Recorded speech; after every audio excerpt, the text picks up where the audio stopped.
is an absentee landlord. Worship that never. Better to reign in hell than serve in heaven, is that it? Why not? Radio Friends with episode 399. So everybody out there that's counting down the 400, that's gonna happen unless they get me first. Anyways, I managed to see Beherit live the other week, and it was pretty sick, as you would expect. Beherit's always been a great band, and I've been a fan of them since I was really young, probably first got into them back in 05 or something. I actually covered them pretty extensively on episode 185 of this program, and unlike a lot of the older episodes, at least from what I remember, that episode was pretty good, and I don't think if I were to redo it, my stance on it would change at all. Still love Beherit, whether it's Beherit going...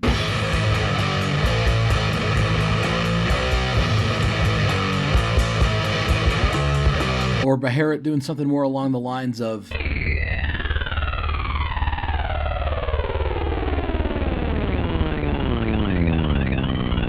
I think it's all fantastic 10 out of 10 material. In ascending order, my favorite three releases: Engram, Electric Doom Synthesis, and Drawing Down the Moon, with that last one pretty securely in my black metal top 10. So I don't really have anything new on that front. I figured I might as well cover a band that Marco Laiho, the main guy behind Beherit himself, has always stated was his main reason for starting Beherit, that being British Columbia's own Blasphemy. 어플로 주문을 하던가? Yeah, that's right. We're talking about a war metal band, which might seem kind of unusual given how often I goof on that genre, albeit not nearly as often as I make fun of post-black metal or Deathspell Omega and most of the associated Norma Evangelium Diaboli stuff, or whatever you call that genre of music that Nails and Full of Hell does, where you just play bad hardcore with a Swedish death metal guitar tone and make a bunch of noise. That kind of shit doesn't even deserve a genre name. Because it fucking sucks. Because it fucking sucks. No, despite what you may have been led to believe, I don't actually hate war metal on principle. In fact, I love most of the bands that originated that style. Beherit, Bestial Warlust, Blood, Impaled Nazarene, Sarcophago, Profanatica. That's all great shit. And even some of the later stuff when the genre got more codified, like Fallen Christ or Sacramentary Abolishment, I think that's some of the best shit ever. It's just that when it comes to every other Tom, Dick, and Harry goofball and a gas mask band out there proselytizing about the nuclear rectal blasphemophago penis Christ, I really don't care.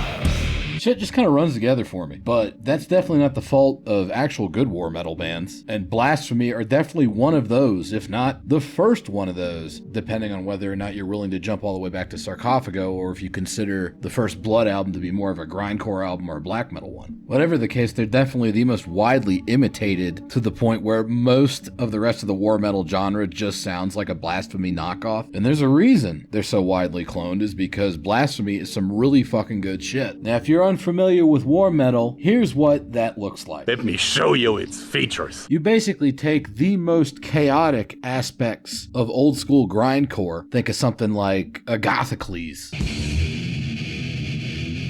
Like this song right here, it's just this churning, nasty fucking riff that they add drum accents to before they just start grinding and blasting away on it. In a very off-the-rails, band almost sounds like they're falling apart kind of way. You take that and then you kind of wring out all of the politics and the socially conscious lyrics and all that bullshit. You apply it to the slightly more structured but still very evil side of early extreme metal from the 80s. Think of like early Slayer, you know? They'll have a very churning sort of riff,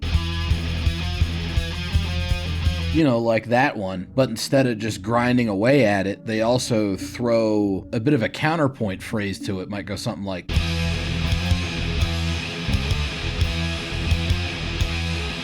And then you got those two phrases fighting it back and forth before you finally hit a tipping point with the tension, and you very abruptly but precisely move on to the next musical phrase with a big burst of noise like...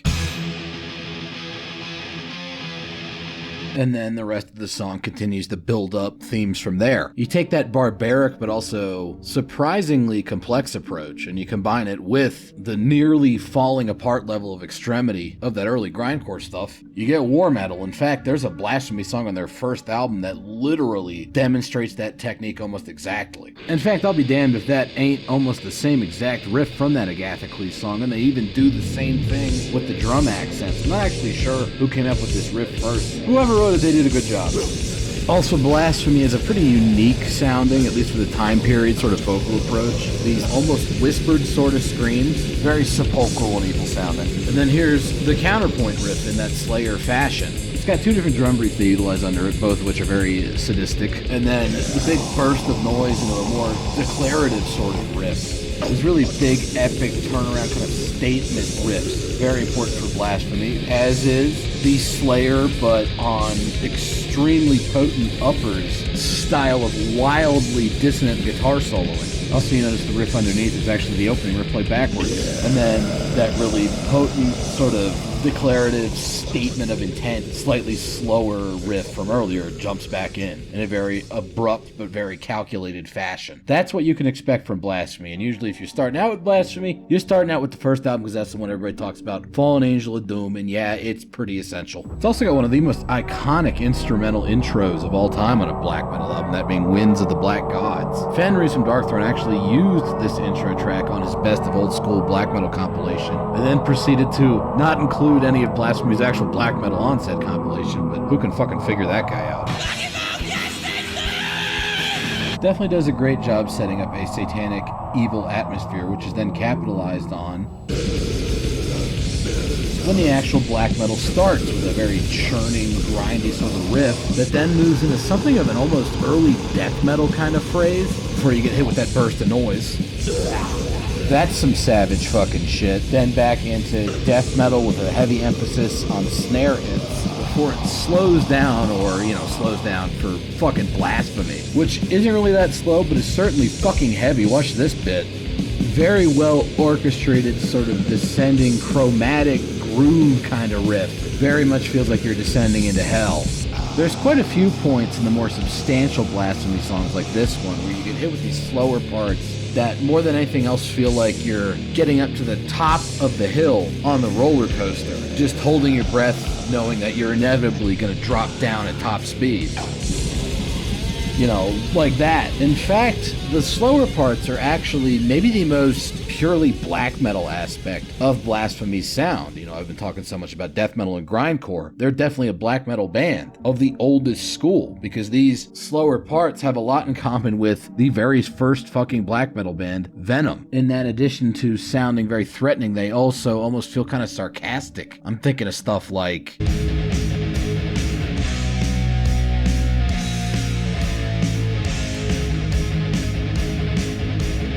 it's very sardonic and mocking in tone. This style was then innovated on by another major influence on Blasphemy, that being Sodom, where they take those kind of mid-paced riffs and add a greater degree of percussive force to them.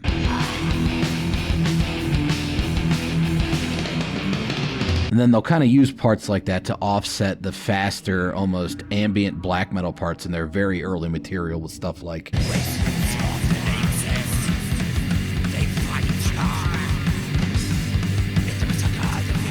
Both of those styles of Sodom riffing leave their fingerprints all over Blasphemy's material, but they take influence from pretty much every major black metal band of the 80s, like the grimiest parts of Bathory. Talking specifically about the Return album here, I hear a whole lot of that going on Blasphemy. Other black metal influences, Sarcophago. Depending on how you look at it, they're either the oldest black metal band that can be considered a major influence on war metal, or else they might as well just be the first war metal band. Like, check this shit out. Big, nasty, noisy drum intro into a slide down the guitar neck. And then just start grinding out these grimy fucking riffs. That's total war metal way back in the 80s, and that sort of shit is all over Blasphemy. Like all those specific little idiosyncrasies, Blasphemy just takes that and cranks it up to an even more extreme level. Shit, they even got the same sort of drum intro. And then there's some chugging riffs, total Sodom, but just even more intense and blasphemous sounding. Then a burst of noise. You got that whole phenomenon with being at the top of the roller coaster hill, jumping down into the chaos. All those different black metal attributes going on, in addition to those more mid-paced, sardonic, Venom-style mocking melodies. It's all going on here.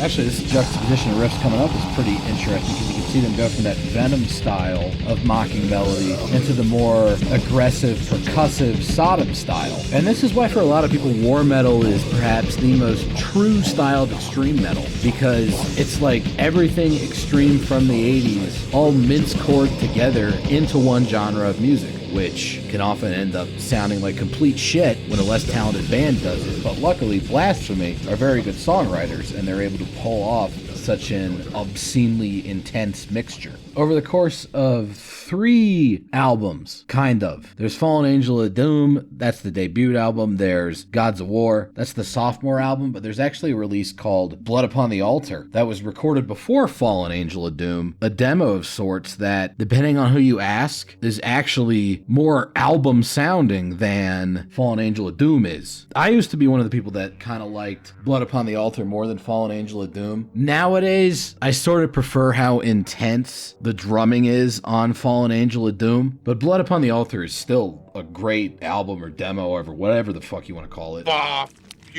Whatever. It's just got a slightly different sound to it. It's more guitar heavy and the drums are a little bit more in the background. Still super fucking intense though. In fact, it starts off with one of the shortest and most intense and just generally bonkers Blasphemy songs ever written, War Command. Like the kid, here go.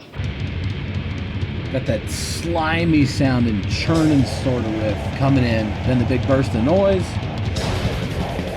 and then it's just this set of fucking nasty grinding riffs. Goes on for about 45 seconds, then it gets the fuck out of there. That's the typical sort of Blasphemy micro song. But there's more complex songs on this album as well, and those are of a similarly high quality level. My personal favorite song of the demo album, whatever, is Weltering in Blood, which features an interesting aesthetic overlap with a lot of the more atmospheric New York death metal bands, like Incantation and Immolation. And then the riff going on right here, I had to think influenced Profanatica a lot. Certainly a very dark and dreary sort of atmospheric riff. Then the follow-up riff set has a surprising stylistic overlap with a lot of early Bolt Thrower, at least to my ears. Must be that early grindcore influence. And then there's one of those mocking Venom, Sodom style, more melodic riffs going on here, which then gets chewed up and spat out by the drums as the guitar moves to more of a tremolo-picked approach. Then back into another, again, rather incantation-ish sounding riff that eventually turns into this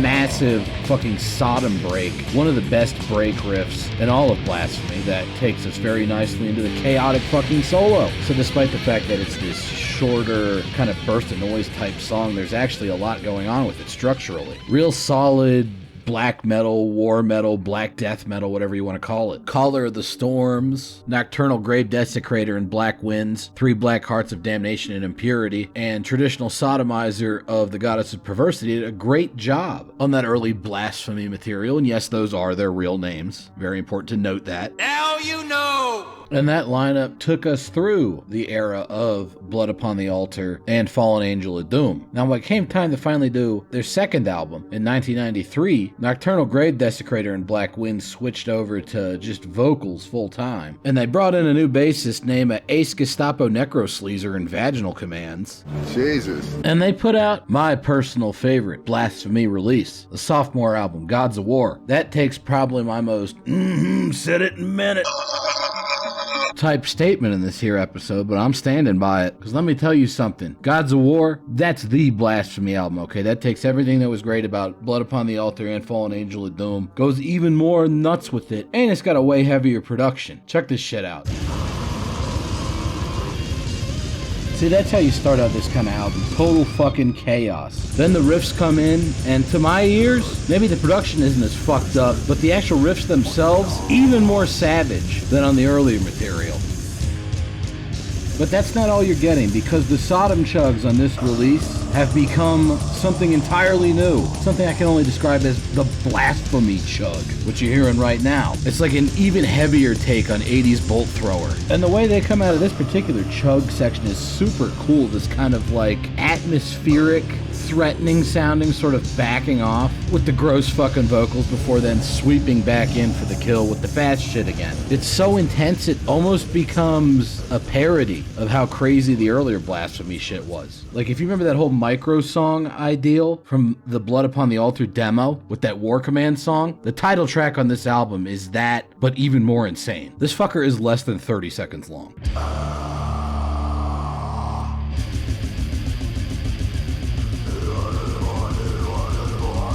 Like, that's the fucking song. It's nuts, but it's awesome. It's actually catchy for how minimalist it is. There's another sort of micro songlet on here called Atomic Nuclear Desolation that goes for more of an atmospheric sort of thing in its intro.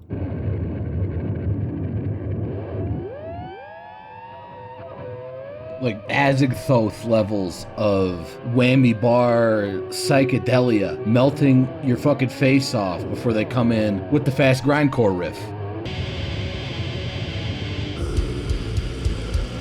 And yeah, it's gonna go pretty fast. That's some crazy fucking brutal shit. Hyper simplistic, binary, almost like a satanic form of fascism, and it's black and white, but mostly black view of the world. But it's on the longer songs that they really lean into the fucking Blasphemy chug.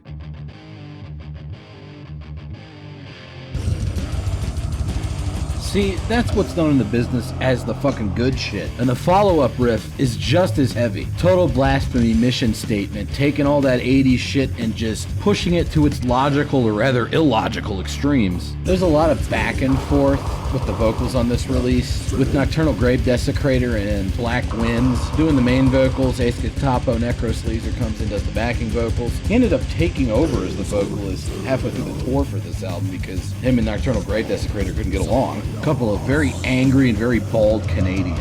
Anyways, this solo coming up here is fucking awesome. Like, they went real fucking nuts with the lead guitar on this album, even compared to the earlier stuff. Less Slayer, more Morbid Angel, Lovecraftian deities calling out to you from the abyss type shit. And the best song on this album, the final one, kind of combines the whole super fast micro song with the more epic chug ideal in an absolutely perfect manner. We're talking about Empty Chalice. Best Blasphemy song, Don't At Me.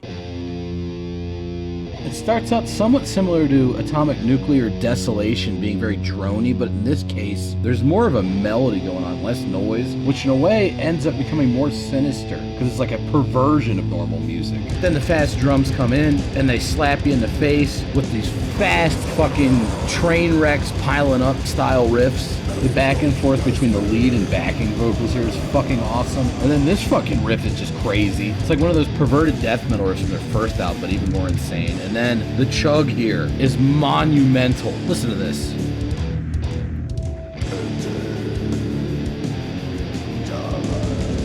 That's what's up. Just so fucking heavy. Some of the best 20 seconds of black metal you're ever gonna fucking hear. The whole mid-paced part of this song. Complete mastery of the war metal form. And then it goes out on this just weird lurching riff. The whole song is less than 2 minutes long, but you feel like you underwent something during that time, okay? That's serious fucking shit. And while a lot of the later war metal stuff maybe not so good, Blasphemy's fucking awesome. And honestly, if it's good enough for the Beherit guy, it's good enough for you. That's the problem with the kids these days. They don't respect the Beherit. Back in 1947, I once played the guitar for over 36 hours straight. But that's not you people. Y'all are gonna go out and listen to Blasphemy. At least I hope so. Anyways, thanks for tuning in this week to hear me jabber about them. Hope to catch you next time. See you around. It's like he's more goth than you. Oh. Oh ho ho. Oh ho. Remove.